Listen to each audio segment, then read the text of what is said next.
Salam sejahtera bagi kita semua. Shalom, Om Swastiastu, Namo Buddhaya, salam kebajikan.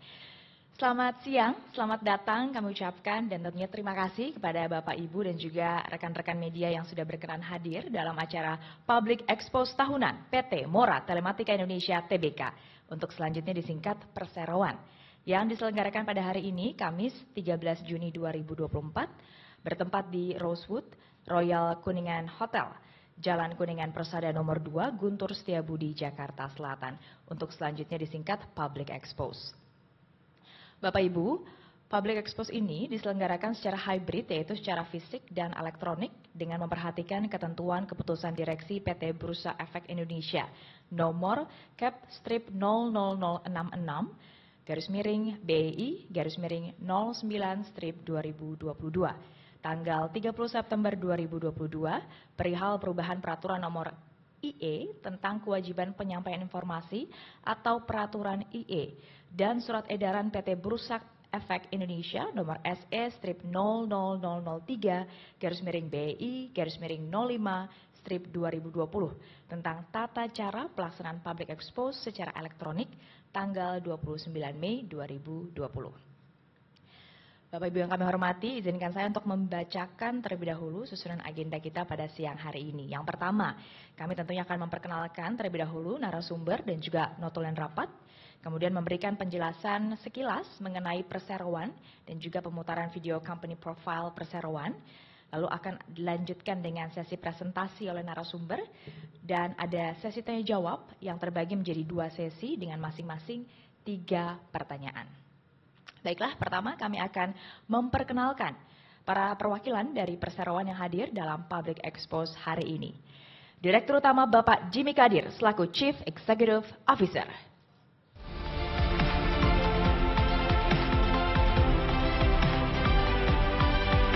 Wakil Direktur Utama Bapak Genta Andika Putra selaku Chief Finance Officer.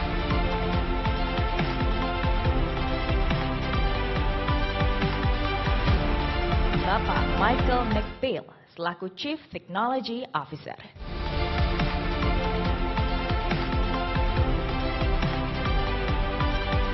Bapak Reviye Bramani selaku Chief Strategic Business Officer.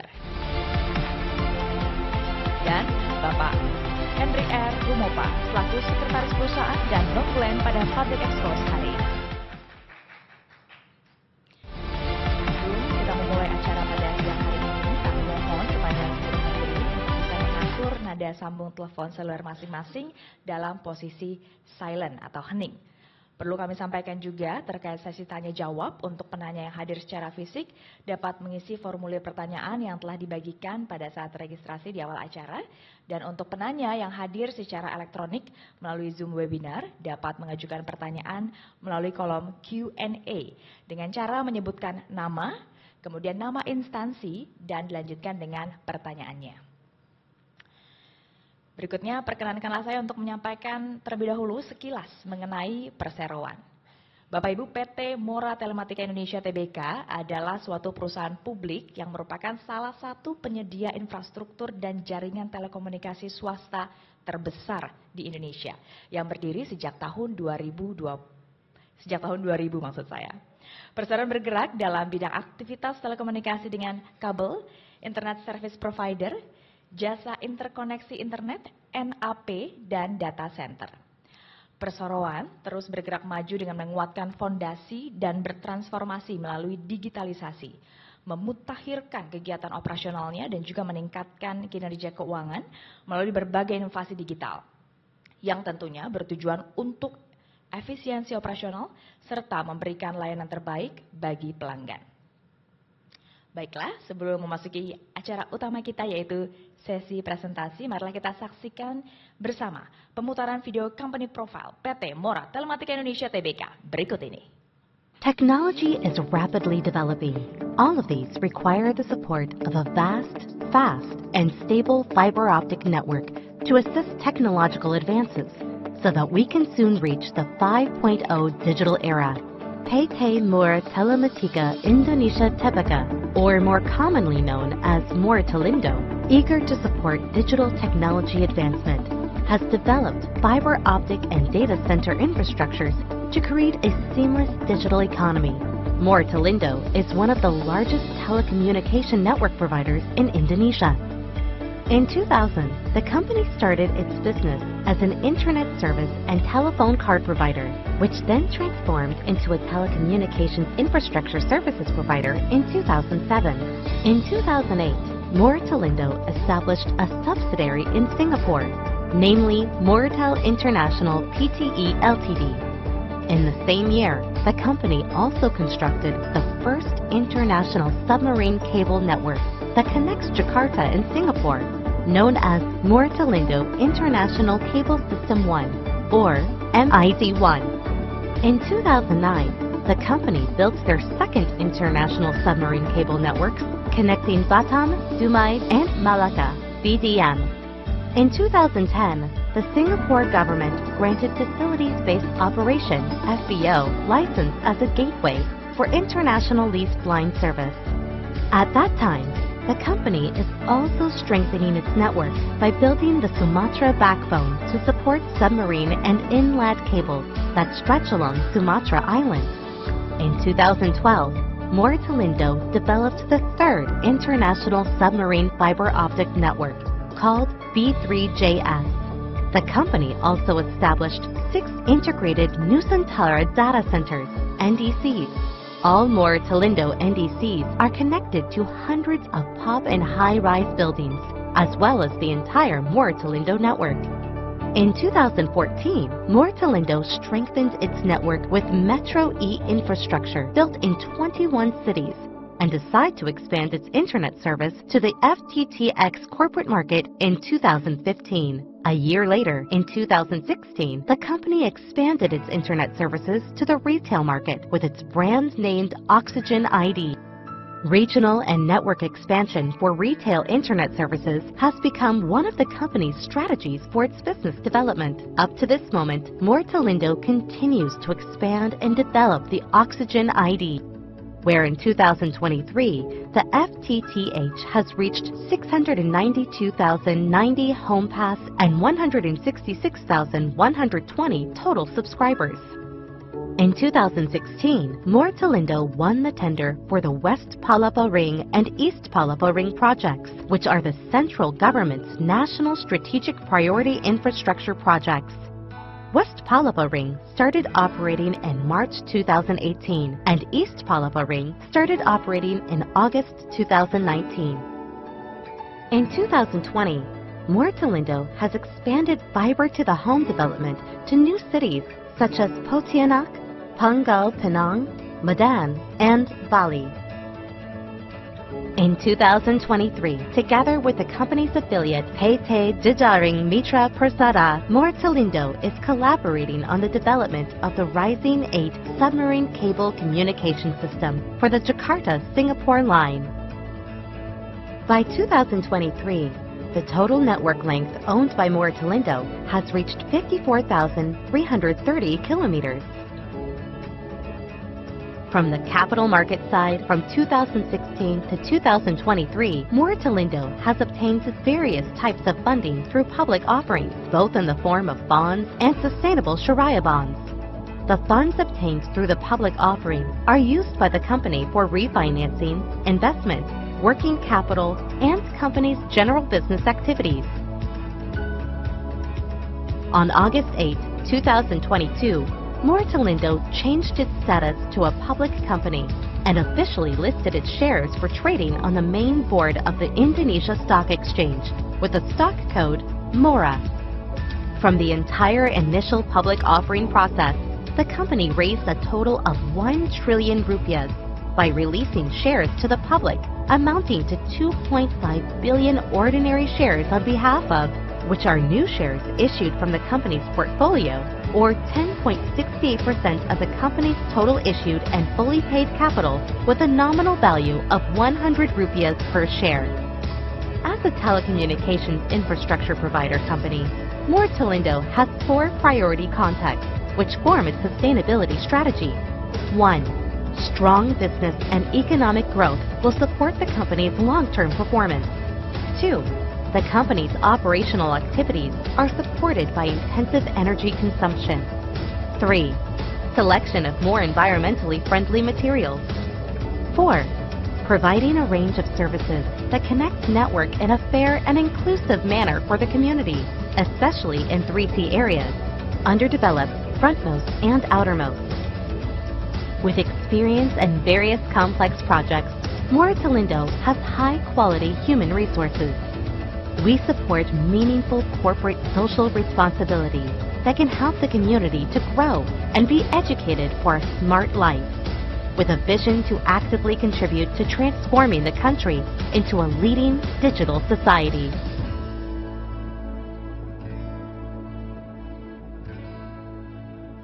Boleh kita berikan tepuk tangan untuk PT Mora Telematika Indonesia, TBK. Baik Bapak Ibu sekalian, untuk memulai sesi presentasi pada siang hari ini, kami mohon berkenan kepada Bapak Jimmy Kadir selaku Direktur Utama Perseroan. Kepada Bapak Jimmy kami silakan. Terima kasih Saudara MC. Bapak Ibu dan para rekan media sekalian, dalam kesempatan ini izinkan saya untuk memaparkan secara singkat mengenai rekam jejak Moratelindo sejak didirikan pada tahun 2000 sampai dengan tahun 2023. Berdiri sejak tahun 2000, Moratelindo membangun usahanya selaku penyedia layanan internet dan kartu telepon. Tahun 2007, Perseroan bertransformasi menjadi perusahaan penyedia jasa infrastruktur telekomunikasi yang berhasil membangun jaringan serat kabel fiber optik sepanjang 7,5 km di Pulau Jawa yang dikenal sebagai Java Backbone. 8 tahun sejak awal berdirinya, yaitu tahun 2008, Moratelindo menjalin hubungan internasional pertamanya yaitu dengan Singapura yang ditandai dengan mendirikan anak perusahaan di Singapura yaitu Moratelindo International Pte Ltd.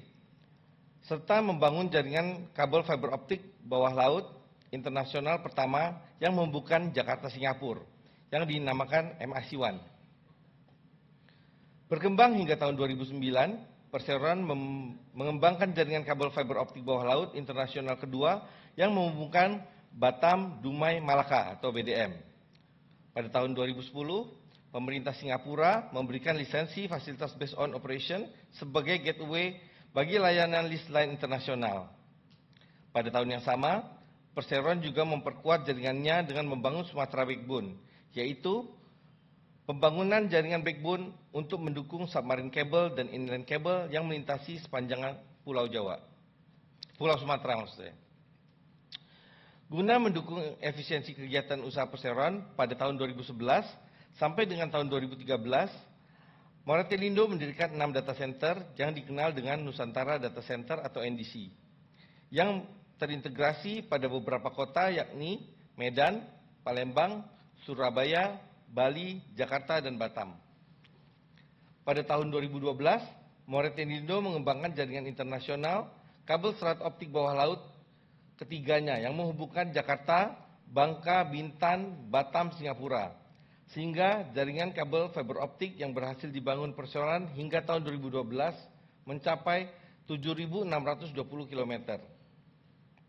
Pada tahun 2014, Moratelindo memperkuat jaringannya melalui infrastruktur Metro E yang dibangun di 21 kota. Sehingga hal ini menghasilkan total jaringan yang dimiliki Perseroan di tahun 2014 mencapai 9.681 km. Pada tahun 2015, Moratelindo melakukan ekspansi usaha ke pasar corporate melalui Fiber to the X dan kemudian merambah ke pasar retail melalui Fiber to the Home dengan produk yang diberi nama Oxygen.id pada tahun 2016.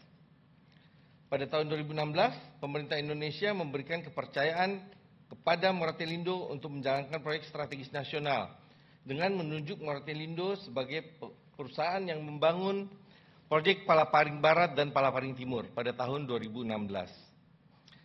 Proyek Palaparing Timur merupakan proyek antara pemerintah pusat dengan anak perusahaan dari Moratelindo yaitu PT Palaparing Barat dan PT Palapa Timur Telematika yang diluncurkan oleh Kementerian Komunikasi dan Informatika RI yang bertujuan untuk membangun infrastruktur telekomunikasi berupa pembangunan fiber optik di seluruh Indonesia.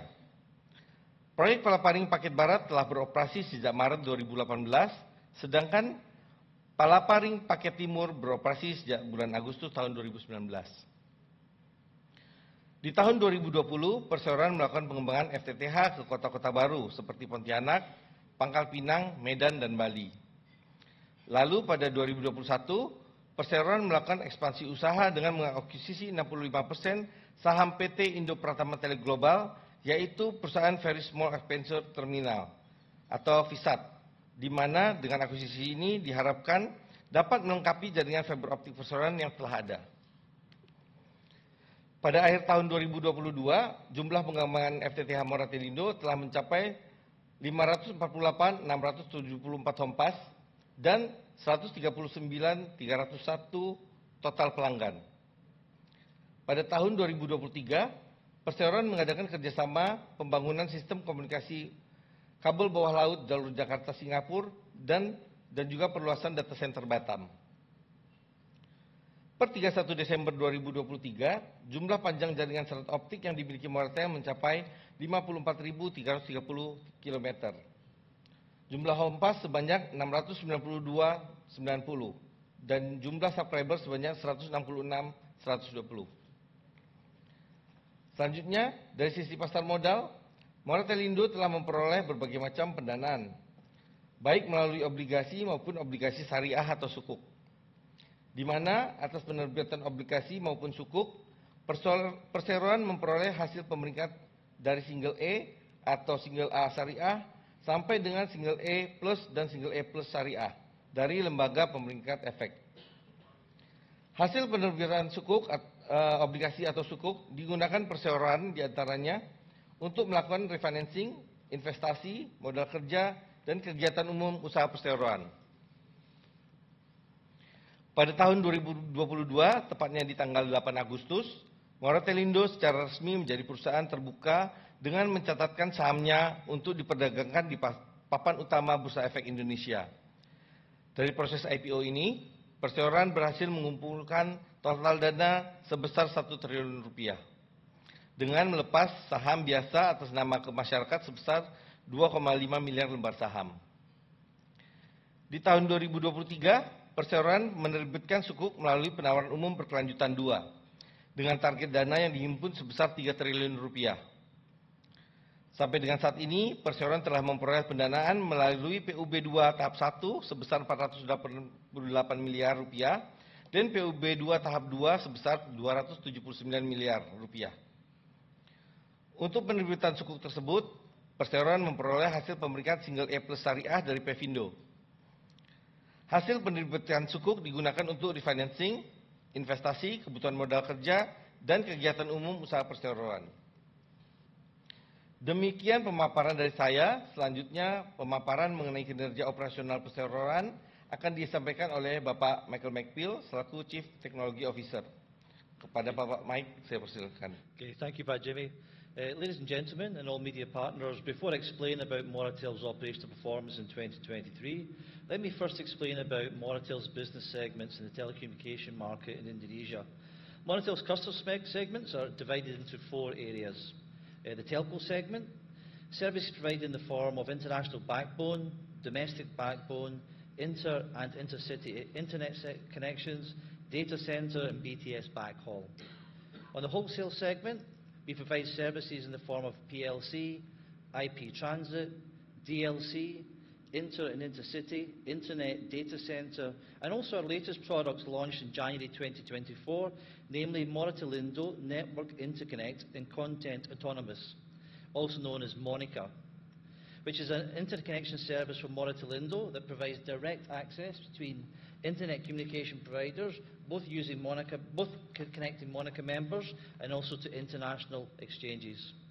On the retail and enterprise segments, we provide services in the retail segment, including internet, telephone, cable TV, and Wi-Fi. For the enterprise segment, the services are provided at internet, data center, cloud service, solutions such as VAS, and MONICA. Other segments, these services usually are run by subsidiaries, including customer projects such as fibre optic construction, service VSAT, the Palaparing projects, and other projects besides that. Okay, next. I'll present the company's operational performance throughout 2023. Operationally, the company continues its dedication to community growth in connectivity, as evidenced by the increase in the number of home passes from 548,674 in 2022 to 692,090 in 2023. And the increase in the fibre to the home customers, which in 2022 amounted to 139,301 customers, to 166,120 customers in 2023. In addition, the enterprise segment also reported an increase in corporate customers, both private and government sectors, from 8,621 customers in 2022 to 10,237 customers in 2023.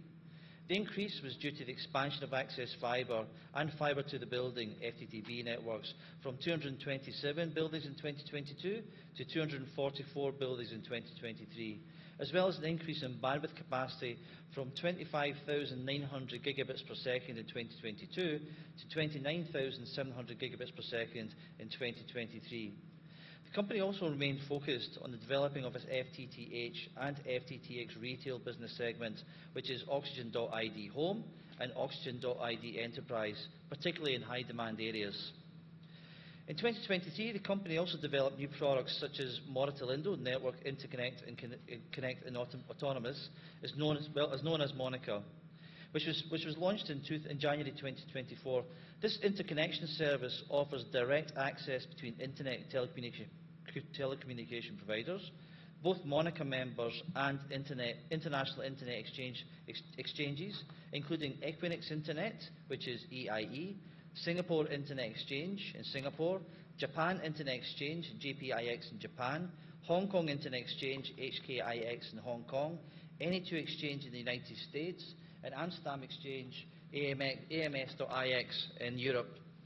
Moreover, Monica is also equipped with global content caching with the world's leading CDN players. On a scale of international telecommunication network system developed, the company has partnered with one of the fibre optic telecommunication network infrastructure companies through cooperation agreement to build the international submarine communication systems with Jakarta, Singapore. Next presentation of the company's financial performance will be delivered by Bapak Genta Andika Putra as Vice President Director of the company. Genta, the floor is yours. Thank you, Pak Mike. Selanjutnya, saya akan memaparkan mengenai kinerja keuangan perseroan pada tahun 2023.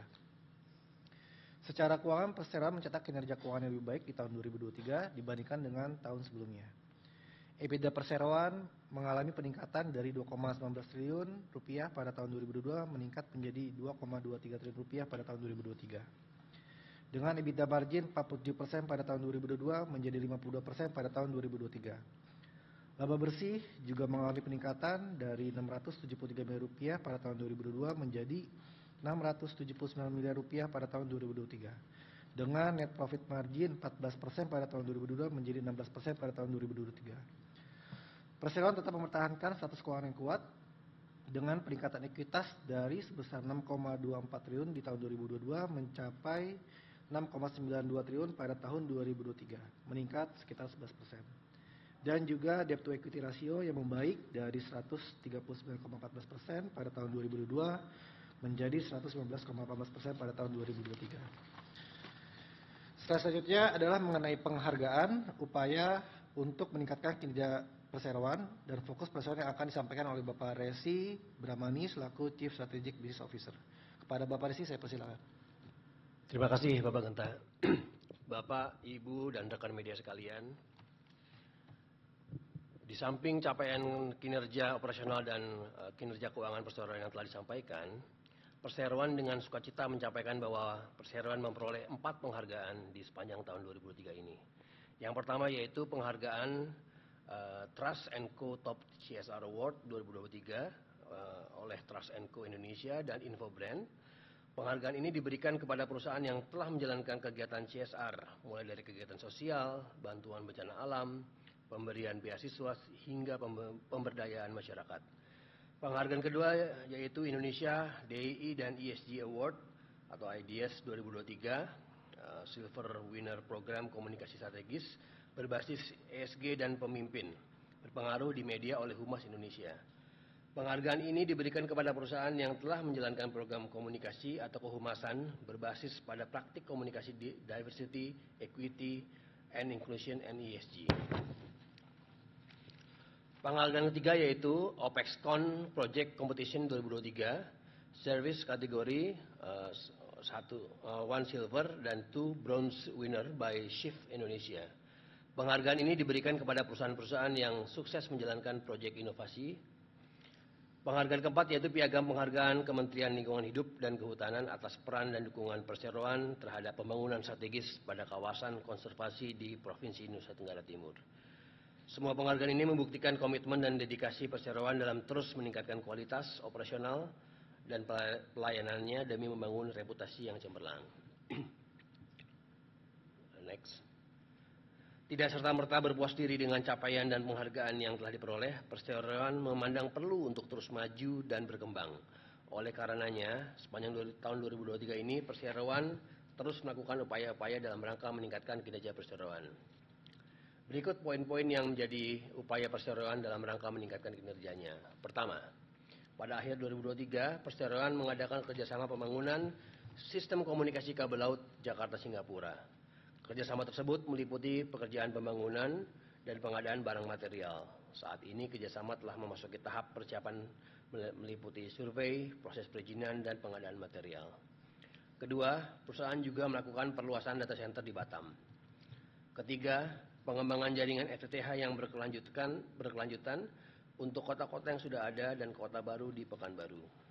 Keempat, dari sisi pasar modal, perseroan telah mencatatkan penawaran umum berkelanjutan sukuk ijarah berkelanjutan 2 tahap 1 tahun 2023 seri A dan seri B sebesar 488 miliar rupiah dan tahap 2 tahun 2024 seri A dan seri B sebesar 279 miliar rupiah.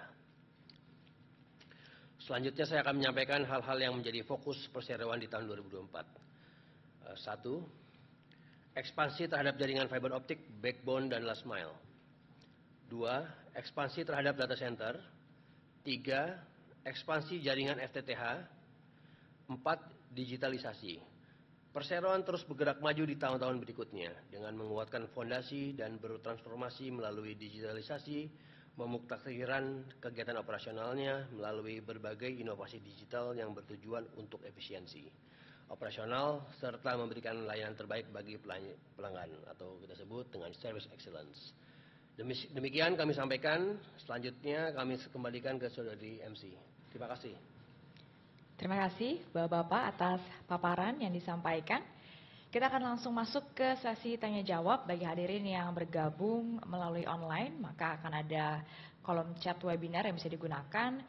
Bagi Bapak Ibu yang hadir yang telah mengisi formulir pertanyaan ini akan ada 2 sesi tanya jawab, setiap sesi ada 3 kesempatan untuk bertanya. Kami tegaskan kembali bahwa pada sesi tanya jawab ini perseroan hanya akan menanggapi dan atau menjawab pertanyaan yang diajukan yang berhubungan langsung dengan materi public expose kali ini. Baik, kita mulai untuk sesi pertama tanya jawab, silakan. Baik, boleh dibantu panitia untuk Mas yang baju coklat di sebelah kiri. Coklat. Assalamualaikum warahmatullahi wabarakatuh. Saya Ajis dari Market News ID. Tadi dijelaskan ada satu yang terkait dengan rencana pengembangan data center ya. Nah itu kan kalau sekarang lihatnya pendapatannya masih kuartal 1 itu masih 16 miliar atau mungkin 0,0 dari pendapatan seluruhan ya. Nah itu apakah masih ada lini bisnis itu akan masih jadi beban dan terus bagaimana agar pengembangan ke depan, terus juga dengan terkait dengan layanan internet itu pengembangannya ke depan bagaimana? Gitu. Baik, terima kasih Mas pertanyaannya. Kami persilakan kepada Bapak Jimmy untuk menjawab. Oke. Terima kasih Pak Ajis ya. Untuk data center sendiri memang posisi sekarang belum, walau masuk dalam core bisnis kami, tapi core bisnis kami sebenarnya utamanya tetap internet Pak. Tetapi untuk data center ini tetap kami kembangkan dengan mengembangkan di Batam saat ini, ada pembangunan di Batam. Selain itu dari backbone juga kami tetap jalankan pembangunan itu adalah dari Jakarta sampai dengan Singapura. Nanti Racing Egg akan kita jalankan juga di tahun 2024. Selain itu juga kita untuk fiber to the home tetap kita kembangkan untuk menambah home pass dan subscriber, Pak. Gitu. Walaupun data center itu kecil, nanti pangsa pasarnya ke depannya itu OTT akan masuk, jadi kita tetap kembangkan. Yang kita kembangkan pertama itu adalah di daerah Batam. Terima kasih. Baik, terima kasih Pak Jimmy atas jawabannya. Sekarang boleh silakan, Mas. Selamat siang Bapak-Bapak, saya Dais Laode dari stockwatch.id. Yang ingin saya tanyakan terkait dengan CAPEX untuk tahun ini berapa besar sih Pak anggaran CAPEX yang dialokasikan perusahaan, kemudian rencana penggunaan CAPEX-nya itu untuk apa saja, lalu untuk sumber pendanaannya akan berasal dari mana, jika ada dari eksternal mungkin bisa disampaikan komposisinya berapa persen dari internal dan eksternal, dan sampai dengan kuartal 1 ini atau sampai saat ini sudah berapa besar sih Pak serapan dari CAPEX-nya. Terima kasih. Terima kasih Mas Dais. Pertanyaannya, mohon berkenan Pak Jimmy. Mungkin untuk CAPEX bisa ke Pak Genta sebagai CFO kami. Oke, untuk budget CAPEX kita tahun ini, kita sekitar kurang lebih 1 triliun rupiah di tahun 2024. Untuk sumber dananya kita sudah ada dari Sukuk dan juga pembiayaan dari bank serta institusi keuangan lainnya. Nah, CAPEX yang nanti akan kita gunakan tuh mostly kita akan kembangin jaringan backbone seperti Jakarta Singapura yang sudah disampaikan oleh Pak Jimmy. Dan juga kita akan kembangkan FTTH, kita akan nambah home pass kita di kota-kota existing kita yang udah sekarang. Dan juga kita akan melakukan upgrade kapasitas, karena beberapa kapasitas kita di beberapa ruas segmen juga sudah mulai habis, jadi kita harus segera upgrade kapasitas. Dan juga kita lagi bangun data center seperti Pak Jimmy tadi sampaikan di Batam. Nah, kalau untuk serapan CAPEX sampai dengan saat ini sekitar kurang lebih di 30% lah Pak. Ya, terima kasih. Baik, terima kasih Pak Genta atas jawabannya. Berikutnya kita berikan kesempatan terlebih dahulu untuk penanya yang bergabung secara daring. Atas nama Putih dari iNews, pertanyaannya adalah hal apa saja yang mempengaruhi kenaikan EBITDA pada tahun 2023 dan bagaimana dengan proyeksi kinerja tahun 2024. Dipersilakan untuk perwakilan perseroan yang akan menjawab. Ini Bapak Genta lagi nih. Baik, silakan Pak Genta. Oke, jadi yang mempengaruhi EBITDA kita meningkat itu sebenarnya kita ada efisiensi di biaya-biaya kita seperti biaya maintenance. Sekarang kita udah menggunakan tim in-house sendiri, jadi kita nggak pakai lagi vendor, sehingga dari sisi biaya itu lebih efektif dan efisien, lebih hemat lah. Nah, yang kedua, kita sekarang itu sudah memaksimalkan utilisasi network kita dalam kita melayani pelanggan. Artinya impact-nya itu sehingga biaya sewa jaringan kita tuh ke pihak ketiga tuh sudah turun di tahun 2023 kemarin. Untuk yang EBITDA 2024 ya, mungkin kita proyeksikan sekitar single digit. Baik, terima kasih Pak Genta atas jawabannya. Kita akan masuk ke sesi kedua, tanya jawab. Kita kembali ke Bapak Ibu hadirin yang hadir secara fisik. Mohon berkenan. Silakan dibantu panitia yang mengangkat tangan terlebih dahulu. Selamat siang Bapak-Bapak Direksi. Saya Zeta dari IDN Financials. Mungkin mau nanya, menghadapi iklim industri telco yang semakin ketat dan kompetitif gini, strategi perseroan ke depannya gimana? Itu yang pertama. Terus mungkin yang kedua, untuk hasil RUPS hari ini apakah ada rencana pembagian dividen atau enggak? Dan kalau misalnya memang tidak ada, alasannya boleh dikemukakan alasan. Gitu aja, terima kasih banyak. Terima kasih Mbak Zeta atas pertanyaannya. Dipersilakan untuk perwakilan perseroan untuk menjawab. Untuk strategi mungkin Bapak Resi ya, boleh ya. Terima kasih Pak Jimmy, terima kasih Mbak Zeta atas pertanyaannya. Perseroan telah mempersiapkan beberapa strategi bisnis seperti inovasi produk dengan launching produk baru tadi yang sudah disampaikan Pak Mike, namanya Monica pada tahun 2024 ini. Lalu kami juga meningkatkan kapasitas data center, kapasitas backbone dan jaringan FTTH tentunya. Lalu yang ketiga, kami memperkuat struktur permodalan yang didukung oleh perbankan, institusi lainnya dan investor pasar modal. Tentunya yang penting juga yaitu peningkatan kualitas SDM dan digitalisasi internal proses. Pertanyaan berikutnya, untuk pembagian dividen tidak ada, karena alasan untuk kali ini untuk mendukung ekspansi bisnis perseroan yang tadi telah kami sebutkan. Ada 4 hal itu. Terima kasih. Terima kasih Pak Resi atas jawabannya. Silahkan satu lagi penanya yang hadir secara fisik. Siapa yang terlebih dahulu? Silahkan panitia untuk dibantu, diberikan mic. Ya baik, terima kasih. Selamat siang Bapak-Bapak Direksi. Saya Dinar dari MNC Portal IDX Channel. Satu pertanyaan saja Pak, bagaimana perseroan melihat peluang sekaligus tantangan dengan masuknya Starlink ke Indonesia? Apakah kemudian ini bisa jadi sinergi yang bisa menguntungkan perseroan atau seperti apa? Itu saja Pak, terima kasih. Baik, terima kasih Mas Dinar atas pertanyaannya. Dipersilakan perwakilan perseroan untuk menjawab. Untuk tantangan Starlink mungkin secara operation ya, Pak Mike maybe. Yeah, sorry, my bahasa English ya.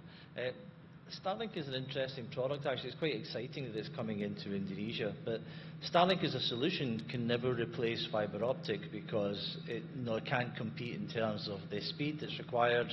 It can't compete in terms of the capacity that's required. So we actually think the Starlink, although it's in the similar area, it's actually a potential complementary service to the services that we offer. And to be honest, at the moment, it's relatively expensive in comparison to the solutions we offer with fiber optic connections. Yep, you can add. Boleh. Produk Starlink itu merupakan produk yang untuk mengganti fiber optik di daerah yang lebih terpencil di Indonesia. Kami tidak melihat Starlink akan mampu teknologinya menggantikan teknologi dari fiber optik. Selain itu juga Starlink itu harganya masih relatif mahal dibanding harga fiber optik. Tapi kedepannya akan banyak perusahaan-perusahaan AI di mana mereka membutuhkan konektivitas yang cukup besar dan power listrik di data center kami cukup besar. Peluang ini akan menjadi momentum yang bagus bagi kami karena kami memiliki backbone dengan kapasitas yang sangat besar.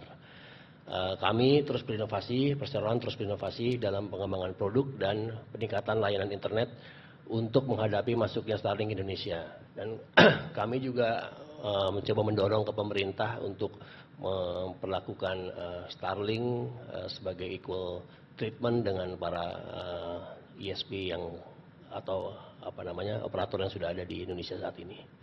Terima kasih. Baik, thank you Mike dan juga terima kasih Pak Resi atas jawabannya. Saya tambahkan dikit ya. Silakan Pak ini bagus banget nih pertanyaan Pak Dinar. Mungkin bukan hanya Pak Dinar, semua orang telekomunikasi mungkin bertanya-tanya. Tetapi saya masih yakin bahwa setiap perusahaan itu pasti punya keunggulan dan juga kekurangan. Ada kelebihan, ada kekurangan. Dan kami yakin di industri ini fiber optik masih memiliki kecepatan cahaya, jadi masih tercepat di bidangnya. Memang walaupun kalau di daerah terpencil tadi mungkin fiber optik gak bisa masuk, mungkin bisa disupport dengan Starlink. Kompetisi yang ada ini malah lebih bagus supaya kita lebih kompetisi secara sehat dan memberikan kualitas yang bagus untuk customer. Terima kasih. Terima kasih atas penegasannya Pak Jimmy. Kita berikan kembali kesempatan untuk rekan-rekan media yang bergabung secara online. Penanya atas nama Alfi dari Infobank. Pertanyaannya adalah, apa saja yang menjadi faktor pendorong peningkatan kinerja keuangan PT Mora Telematika Indonesia Tbk di tahun 2023? Silakan Pak. Ini balik lagi Pak CFO nih, Pak Dimor kita. Oke. Jadi seperti yang dijelaskan oleh Pak Mek yang mengenai kinerja operasional Mora Tel 2023, kemarin kita juga ada berhasil meningkatkan kapasitas ya dari sekitar 25,9 tera jadi 29,7 sekitar 14%. Itu juga mampu kita utilisasi kepada customer kita sehingga revenue kita juga lumayan bagus. Terus kedua, kita juga ada efisiensi biaya seperti yang saya sebutkan sebelumnya bahwa kita sudah pakai in-house untuk maintenance sehingga biaya lebih efektif dan juga kita lebih mengutilisasi lah network jaringan milik kita sendiri sehingga kita dalam deliver layanan ke customer tuh kita udah mengurangi untuk beli atau sewa ke pihak ketiga lainnya. Kurang lebih seperti itu. Terima kasih. Baik, Terima kasih Pak Gita. Boleh kita kasih tepuk tangan dulu dong untuk jajaran direksi dan juga pejabat eksekutif yang sudah menjawab seluruh pertanyaan. Tadi kita lihat masih banyak sebenarnya yang mungkin punya pertanyaan, baik itu yang datang hari ini maupun secara online. Tenang saja, masih ada kesempatan untuk bertanya, nanti tinggal dikirimkan ke email korsek@moratelindo.co.id. Saya ulang lagi, CORSEC, korsek@moratelindo.co.id. Terima kasih Bapak Ibu, dengan berakhirnya sesi tanya jawab maka berakhir pula acara Public Expose tahunan PT Mora Telematika Indonesia TBK hari ini. Atas nama perseroan, kami mengucapkan banyak terima kasih atas kehadiran Bapak Ibu baik secara online maupun secara fisik. Sampai jumpa di lain kesempatan, selamat siang.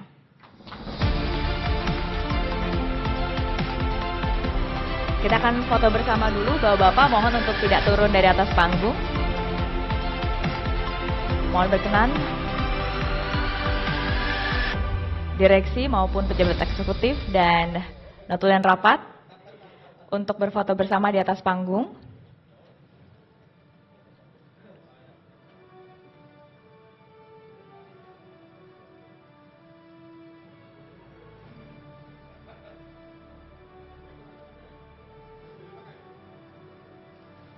Bersiap, setelah ini kami undang panitia internal dari Moratelindo untuk ikut berfoto bersama.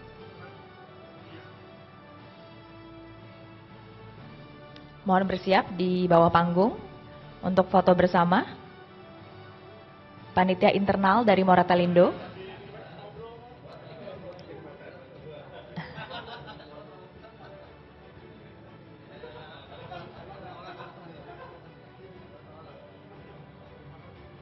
Ditahan Pak untuk foto bersama dengan panitia internal.